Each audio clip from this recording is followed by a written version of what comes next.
Like riding a bicycle. Devin would have loved to say that her sex with Christian was like riding a bike, but in truth, it wasn't. As familiar as he was to her, she was unsure what to do. He was kissing her neck and she ran her fingers through his hair. She felt suddenly nervous. His words asking her to give herself to him made her aware of how far they were about to fall. There was no coming back from this. Hey, where'd you go? He mumbled into her neck, gently kissing his way down from her ear to her collarbone, stopping to pull aside her shirt to access more skin. I'm here. I'm here. She tried to pull herself back into the moment. Almost mechanically, she ran her lips over his forehead and pulled his chin up from her chest to meet her own. Kissing him felt natural. It felt right. Devin. He pulled back from her lips and looked her in the eye. Are you okay? Devin ran her hands through her hair from her own frustration. I'm scared. She said it barely above a whisper. At once she felt the air escape from his body, all the anticipation easing into care. Are you disappointed? I'm sorry. I know how much you wanted this. She took in the full scene. Her straddled on his lap, his hands on her hips. His face flushed from the heat that they had just exchanged was now quickly deflating. Absolutely not. What would make you think that I was disappointed? He looked back at her quizzically. This, us, me stopping all of this. She waved her hands around, gesturing at both of them and the room. Devin, I just told you I loved you. What would make you think that I'd run away so soon? She finally looked him in the eyes and saw the look of devotion he had for her. Devin had to admit he had a point. Tell me what you're afraid of. Let me in. He brushed a piece of her hair behind her ear. She took a deep breath. It's scary to think that after all this time we finally found each other. The timing has never been right, and weirdly, I took comfort in that because it was predictable. This, you, us, it's not predictable. And what if we mess it up? She wiped a tear from her eye. She hadn't realized that this would make her so emotional. We might. Highly doubtful, considering how long we've known each other and how long I've been in love with you, but we might. You might drive me crazy with your refusal to match your socks after doing laundry. I might tick you off with how much I hate washing the frying pan. You might even decide that you don't love me, and while, yes, that would be devastating, we'd figure out a way to get through it. Dev, has it ever occurred to you that I consider you one of my best friends? Devin's head snapped to attention. She had never heard him use that language before. I love you had felt almost easier to hear than this. What? Since when? Since always. What about all the times we didn't talk? What about them? How could you consider me your best friend if we weren't speaking? As I recall, we were never not speaking. You were flitting in and out of my life, and I was okay with that because you always came back. You've been around for all the big and small moments in my life, and I like to think that I've been there for yours. I got used to having you around sometime around senior year, and since then I've always assumed that you'd consider being around me in some capacity or another. Devin ran her hands over the buttons of his shirt. She liked the texture of the fabric and the feeling of his hard, strong chest underneath it. You really mean that? She loved the feeling of his laugh pouring out of him like a burst of energy that was too much to hold. Of course I do. I'm in this for the long haul, Dev. For the record, you'd have to leave me before I ever left you. His hands wandered up from her hips to her rib cage and squeezed lightly. How do you know I'd leave? The anxiety inside her bubbled up again. Why was this conversation so hard to have? I don't. But I don't ever want you to feel forced to stay either. You're not stuck in this relationship with me. If you decide right now that you want to take back everything you said, by all means. It doesn't mean I'll stop loving you. It means I want you to always remember you have a say in this. But it'll upset you. She looked in his eyes and remembered all the times that she'd been afraid to upset her partners in past relationships. How she had made herself small. How she had bitten her tongue with Nev or with Jack and tried to be enough for them and always coming up short.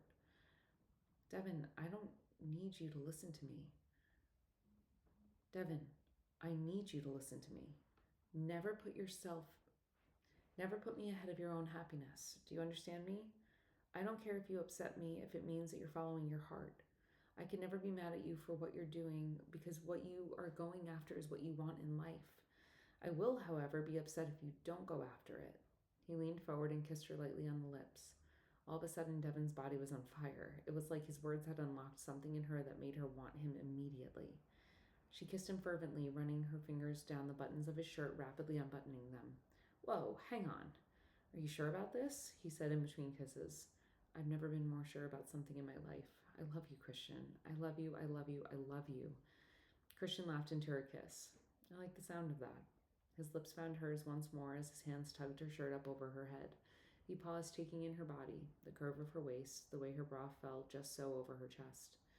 God, Devin, you're so beautiful. His hands trailed from her chest down to her belly button, lightly grazing the spot just above her jeans. Take them off, she commanded, and in one swift moment he hoisted her off of his lap and onto her back. Christian's lips found her stomach, and he kissed her down to her waist as he removed her jeans, tugging them off around her ankles. She reached forward, dragging him closer to her. She wanted to feel every part of him. Her hands fiddled with the buttons of his pants, and she tried the best that she could to yank them off of him before Christian had to do it himself. He kissed her on the lips before moving downward, separating her legs just enough to fit his face in between them. She gasped as his tongue moved her underwear aside, gently sucking on her clit. Oh my God, she gasped. Glad you like it, Dev. He pulled her underwear off and moved two fingers inside of her, pulling down lightly each time they moved in and out. How do you... She lost her train of thought when his mouth sucked and his fingers tugged. She squirmed underneath, nearly coming but not wanting to rush it. He placed a free hand on her stomach, and his flat palm kept her grounded and unmoving as he did what he pleased. Dev, come for me. He looked up at her, and she nearly came right then and there, his dark eyes clouded by desire, her entire body pulsating with the hum of an almost orgasm. God, I want to. Tell me how you want to come, Devin. You want me to suck it out of you? He ran his tongue up to her clit, sucking on it until she moaned in pleasure. I want you in me. Her entire body was writhing in desire. Now. Christian obeyed and pulled himself up off of his knees. I'll be right back. He shuffled off to his bedroom, and Devin took it as an opportunity to head to hers. She reached into her nightstand drawer and pulled out a vibrator. When they reconvened in the bedroom, they each held each other's choice of objects somewhat sheepishly. Condom? Christian held up his token. Vibrator? Devin challenged back. Yours first. Christian backed her up against a wall and got down on his knees, thrusting his face into her vagina with such intention her knees buckled under her. Stay right there, baby. He kept licking her as she handed him the vibrator. He turned it on and pushed it into her clit as he rose to stand in front of her. Hold it right there. He had it set to a wave-like speed. Every few moments or so, she would feel the pressure intensify and then back off, leaving her wanting more. She brushed her hair out of her eyes to watch Christian put the condom on. His body was something that she could stare at all day. His tall frame, his ripped abs, the way that his biceps flexed easily as he rolled the condom over his own pulsing sensations. Come here, she commanded. She loved the feeling of him crossing to her in a matter of moments. He pressed his entire body against hers and slowly guided himself into her. Give me this. He took the vibrator from her hands and held it in the perfect place as he thrust in and out. The sensation of the vibration and his huge cock inside of her made her weak. She wrapped her arms around his neck and held on for dear life. Christian hoisted one leg up over his arms and pressed into her rhythmically. Each time he came in, he thrust upwards, causing her to let out a gasp of desire. I love you, Devin, he whispered into her ear as his thrust became slower and more intentional. He switched the setting on the vibrator to match his speed, and she could feel herself coming. God, Christian, holy shit, I want you so badly. You have me, baby, you have me. That's it. Come for me, Devin. Come on, please, come for me.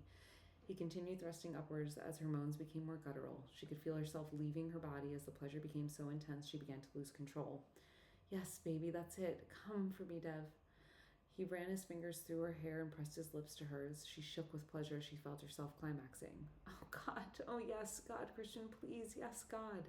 She shouted, her nails digging into his back. Yes, yes, yes, she cried as she came. Christian's arms wrapped tightly around her, continuing to thrust as she felt herself experiencing the waves over and over until they began to subside. He lowered her body to the floor without ever taking himself out. He slowly began to move his hips in a circle as her legs clenched around his waist. God, yes, Devin, do that. Please do that. She used her legs to pull him in more deeply, deeper than she ever thought she could go.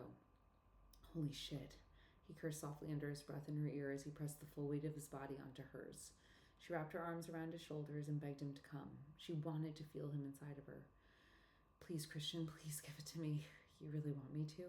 His voice sounded vulnerable. Yes, God, I want you to. I want to feel you, please. She let out a whimper as he moved ever so slightly to his left, hitting her G-spot. You're gonna make me come again. That's the plan. He thrust upward into the spot and she cried out in desire. Right there, yes, yes, right there. His pace quickened and she felt them moving in perfect tandem, all her previous anxieties washing away effortlessly. Fuck, I'm going to come. God, Devin, I love you. I love you so much. Fucking God, yes. He thrust into her and she could feel the shift. She felt her entire body release the last orgasm that she'd been holding at the same time that he came. The release flooded her senses and she felt herself black out for a moment in ecstasy.